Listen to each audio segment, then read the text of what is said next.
지금은 저평가된 주식은 없고 좋은 주식이라고 제가 판단되는 것들은 보초로 세워두고서 이제 떨어지기를 기다리는 거죠. 이제 칩 관련주 중에서도 있고 AI 관련주 중에서도 있고 이제 2차 전지 관련 주식 같은 경우는 포스코 관련주들이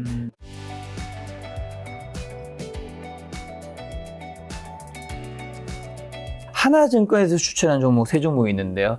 이제 대상이 이제 옥수수 투입과 안정화 따른 전분당 사업의 수혜가 기대된다라는 코멘트를 했습니다. 어떻게 보시나요? 대표적인 식품 관련주잖아요. 네. 그러니까는 이거는 괜찮을 것 같아요. 그러니까 이게 아까 우리가 땡겨서 이렇게 봤지만은 저점이 여기고서 지금 올라간 폭이 별로 없거든요. 그렇죠, 그러니까 그렇죠. 이런 것들은 오래 갖고 갈 생각하고서 네. 보면은 조금 양호하지 않나 그렇게 생각해요. 근데 이제 한 가지 네. 흐름이 거래량도 별로 많지 않고 그러니까는 성질 급한 사람들은 저거 안 되죠. 답답하겠네요. 네. 자, 그 다음에 솔리드도 차트상으로는 괜찮아요. 자회사 4분기 매출 증대로 하반기 영업이익 증가가 네. 예상된다. 그래서 솔리드는 괜찮을 것 같아요. 제가 보기에. 통신 장비 업체거든요. 그러니까는 지금 분위기도 괜찮을 것 같고. 그러니까 이런 것들도 조금이라도 쌀 때 만약에 여기까지 떨어진다든가 21선까지 떨어지면 여기에서도 21선까지 떨어지면서 올라갔거든요. 그러니까 이건 지지선이 21선이다 이렇게 생각을 하시고 21선까지 밀리면 좀 괜찮지 않을까 싶은 거예요. 자, 그 다음에 P&H 테크. 요거는 이제 OLED 네. 이런 것도 많이 떨어졌다가 오늘도 좀 올랐네요. 오늘도. 네. 그러니까 여기에서 크게 떨어졌다가 그래도 이게 21선 훼손을 안 시킨 거 보니까 이것도 괜찮을 것 같아요. 네, 주 고객사인 LG 디스플레이 아이폰 그렇죠. 15 공급 재개가 추천 이유네요. 그러니까 아이폰 그 디스플레이 있잖아요. 네네네. 그런 데다 이제 납품을 하나 보죠. 한마디로 요건 어떻게 보면 아이폰 15가 얼만큼 잘 성공하느냐가 성공에 따라서 주가의 주가에 차트에 엄청난 영향을 미치겠죠. 그 다음에 유한타증가에서 네이버 추천했습니다. 추천 사유는 라이브 커머스 거래 급증 등 하반기 턴어라운드 전망이라고 합니다. 그런데 이것도 이제 이렇게 보시는 거예요. 이제 네. 지수가 조금 지난주에 올랐잖아요. 그러면서 이제 같이 올라갔거든요. 그러니까 21만 원 요 정도 되면 사셔도 되죠. 그런데 지금은 조금 높죠. 네. 이거 오늘은 8천 원 정도 빠졌는데 여기에서 뭐 21만 원까지는 안 오더라도 21만 5천 원 정도까지는 와야 되지 않을까 싶은 거예요. 여기 21선 있는 데 있잖아요. 그러니까 21만 한 8천 원 정도 되는데 조금이라도 쌓아야지 이제 리스크가 덜한 거죠. 그 다음은 유한타증권에서 대한유화 3분기 저가 나프타 원료 투입 효과를 흑자 전환이 기대된다. 흑자 전환이 기대된다는 거는 적자라는 적자라는 얘기죠. 그러니까 요거는 턴어라운드 종목이란 거죠. 중국 경기가 이게 저성장 국면으로 가면서 중국 영향을 제일 많이 받는 게 화학업종이거든요. 그러다 보니까는 이제 그동안에 많이 떨어졌던 거고 거래량이 되게 적은 주식이에요. 좋은 회사인데. 그러니까는 훼손될 것 같지는 않아요. 이렇게 확 떨어지고 그런 일은 없을 것 같아요. 근데 올라가는 것도 더디 올라가겠죠. 그러니까 이것도 아까 말씀드린 종목하고 성질 급하신 분들은 뭐 안 되고 그냥 여윳돈으로 천천히 하실 분들 뭐 이런 분들은 가능하지 않나 싶은 거예요. 자, 오늘 그러면 삼성증권, 하나증권, 유한타증권에서 추천한 종목이 이제 첫 번째가 하나금융 지주, 두 번째가 HCD 현대, 지금 차트도 같이 뜨고 있고요. 세 번째가 클래시스, 네 번째가 메디톡스, 다섯 번째가 대상, 여섯 번째가 솔리드, 일곱 번째가 P&H테크, 여덟 번째가 네이버, 아홉 번째가 이제 대한유화였는데 회장님 보셨을 때 이 중에서 딱 하나 고른다면 솔리드 고를 것 같거든요. 솔리드. 네, 솔리드 같은 거는 이제 네, 그 중에 좋게 보신 이유가 있을 것 같은데요. 일단은 지금 업황하고 지금 움직이는 거하고 조금 맞지가 않나 싶어요. 통신 장비 쪽이니까는. 네네. 근데 이런 것도 투자를 하실 때 제가 자세히는 안 살펴봤는데 혹시 뭐 시비 전환사채 나오는 게 있나 그런 것도 한번 살펴보시고 그러고서 조금이라도 쌀 때 여기가 지금 21선이 훼손이 안 됐거든요. 그러니까 21선 닿을 때까지 기다렸다가 매수하는 게 좋지 않을까 이렇게 생각이 들어요. 아, 회장님, 그리고 한 가지 궁금한 게 회장님 지금 투자 몇 년 되셨죠? 37년 했네. 37년 되셨으면 이 증권사가 추천 종목은 사실은 뭐 지난 몇십 년 저는 산 적이 동안 없어요. 산 적은 없으시지만 한 번도 산 적이 없어요. 증권사에서는 추천 종목이 계속 나오잖아요. 네. 보셨을 때 그게 조금 확률이 높을 경우가 많이 있나요? 사실 뭐 증권사 추천 종목들을 사서 투자가 그만큼 쉬우면 우리가 돈을 다 벌겠죠. 그게 그렇죠. 쉽지 않은 건데 그래도 한번 여쭤보고 싶어서요. 그게 이제 확률이 작죠. 이게 이제 보통 어떻게 움직이냐면 네. 애널리스트나 뭐 이런 사람들이 탐방을 가겠죠. 네. 어느 때 맞냐면 장이 좋을 때, 장이 좋을 때는 여기서 증권사에서 추천한 종목들도 어느 정도 가요. 그리고서 이제 이게 벌써 리포터가 작성되기 전에 가까운 사람들은 뭐 매수한 사람들도 있겠죠. 있을 수 있죠. 네, 그래서 우리가 오픈이 되잖아요. 보통은 조금 떠 있어요. 그래서 저도 이런 거를 참고로 하려고 네. 과거에 좀 그런 적이 있었거든요. 근데 결론적으로 말하면 네. 별로 도움이 안 되더라고요. 그래서 결국에 이것도 어떻게 보면 참고사항이지, 그쵸. 참고사항이지. 참고해서 나쁠 건 없은 예, 거니까. 그런데 제가 통계적으로 이렇게 쭉 정확한 데이터는 안 뽑아봤지만 쭉 보다 보면은 조금 참고는 되고, 뭐 때문에 올라갔다 이제 이유가 설명이 되고 그 시장을 파악하는 데 도움은 되죠. 그래서 저는 증권사 리포터는 많이 보는 편이에요. 리포터.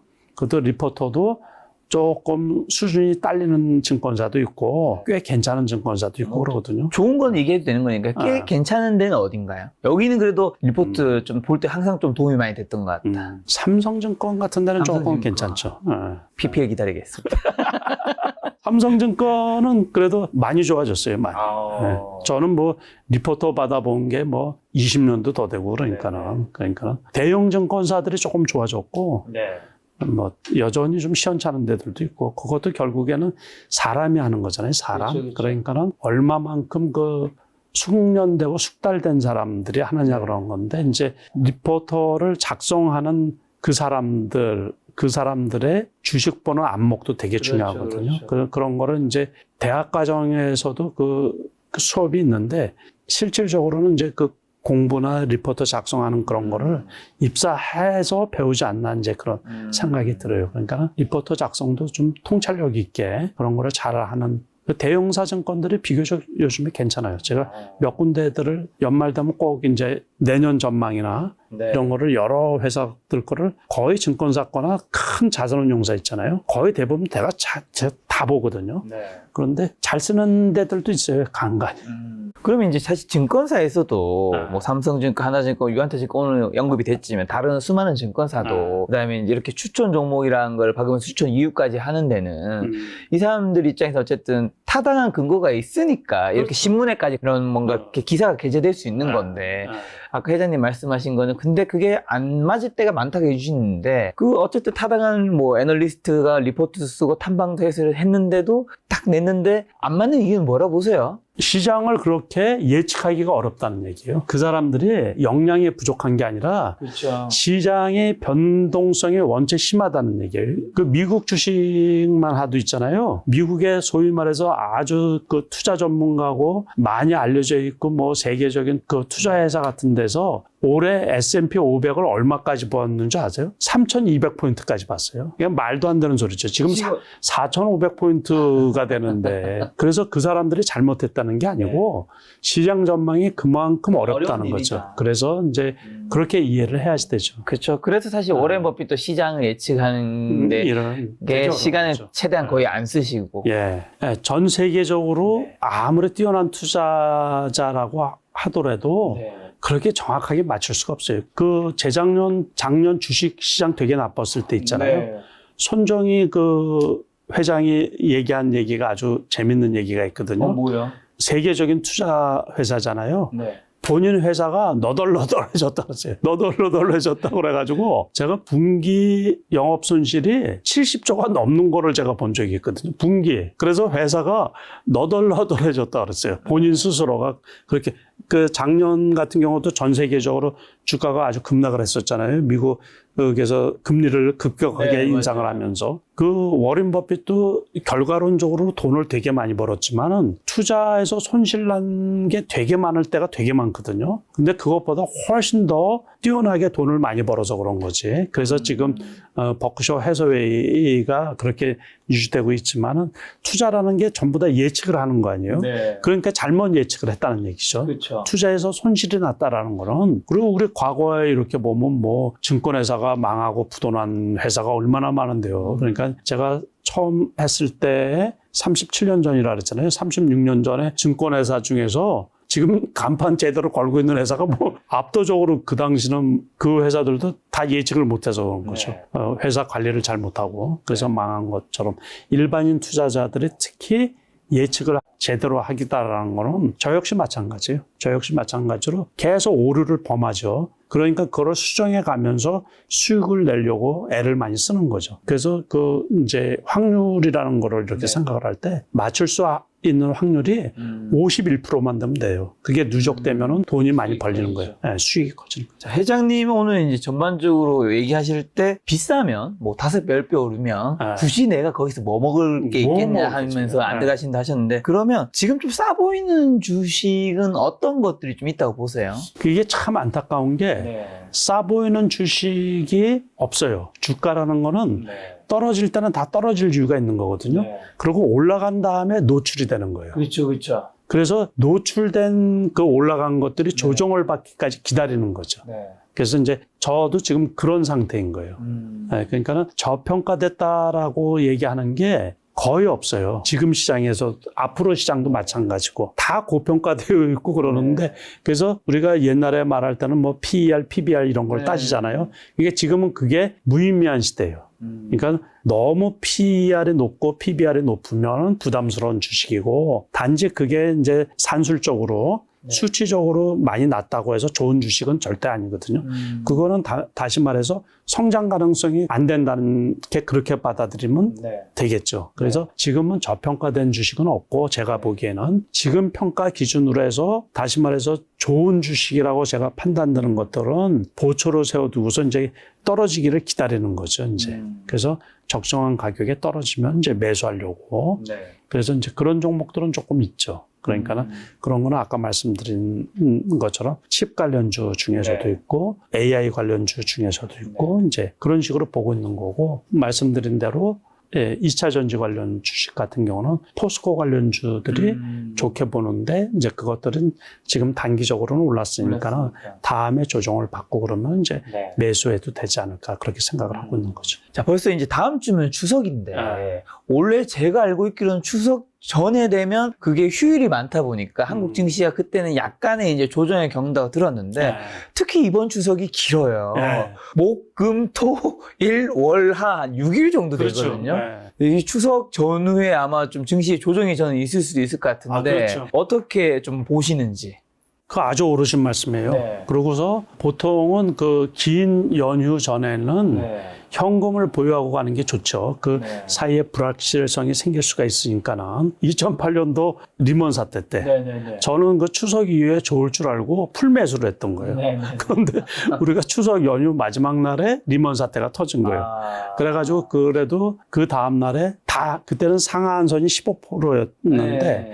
그때 저는 풀매수했던 거를 다 시초가에 매도를 했던 거죠. 시초가. 네. 시장가 시초가 매도를. 네. 그랬더니만은 주로 마이너스 13%에서 다 체결이 됐던 거예요. 그래서 다 손절을 했던 거죠. 그 다음에 그냥 점 한가로 막 가고 그랬던 네. 거죠. 첫날에 매도를. 그래서 큰 그 연휴를 놔두고서는 저도 현금 위주로. 그래서 섣불리 추석 이후에 좋을 거라고 예측은 안 해요. 그 대신 이제 보초로 세워두는 종목들은 네. 보초를 세워두고 저 정도 가격에서는 추가 하락이 좀 제한적인 종목 이런 것들은 좀 갖고 가는 경우도 있죠. 일부는 갖고 가고 현금 비중을 조금 높이고 이런 지금 식으로 해서. 회장님은 그 주식에 투자하는 자산 기준으로 했을 때 종목을 산 투자 비중과 현금의 비중은 어떻게 되나요? 현금 비중이 좀 압도적으로 높죠. 그러니까 앞으로는 제가 포지션을 취할 때 이제 유동성이 아주 급격히 유입되는 시기가 아니면 네. 대부분은 대형주 투자를 좀 자제하려고 그러거든요.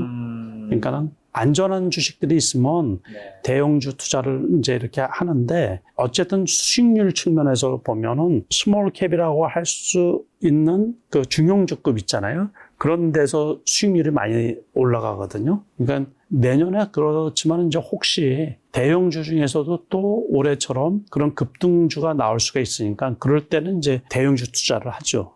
그러다 보니까 지금은 비중이 조금 작은 편이에요. 전체 투자하는 비중이 전체 금액 중에서 네. 뭐 한 20, 30% 요 정도 되어 있고. 근데 내일 당장 또 왕창 들어갈 수도 있어요. 예. 그럼 뭐 언제쯤 어떤 것들을 확인하면 들어가실 생각이세요? 많이? 그러니까 대형주인데 올해 에코프로 올라간 것처럼 또 무슨 그 포스코홀딩스 올라간 것처럼 그런 게 보일 때 또 레인보우 로보틱스라든가 그런 거는 이제 가격이 비싼 거잖아요. 그럴 때는 이제 그런 것들은 좀 많이 사죠. 그러면 그런 거는 금액이 많이 들어가게 되는 거죠. 알겠습니다. 9월 추석 전에 이제 회장님과 오늘 영상 찍었는데요. 저희 시청자분들에게 마지막 투자 조언 한마디만 9월에 투자 조언 한마디 주고 가십니다. 그러니까는 연휴 앞두고 마무리 잘 하시고 네. 명절 앞두고 해피한 마음으로 이제 추석 보내시고 추석 이후에도 네.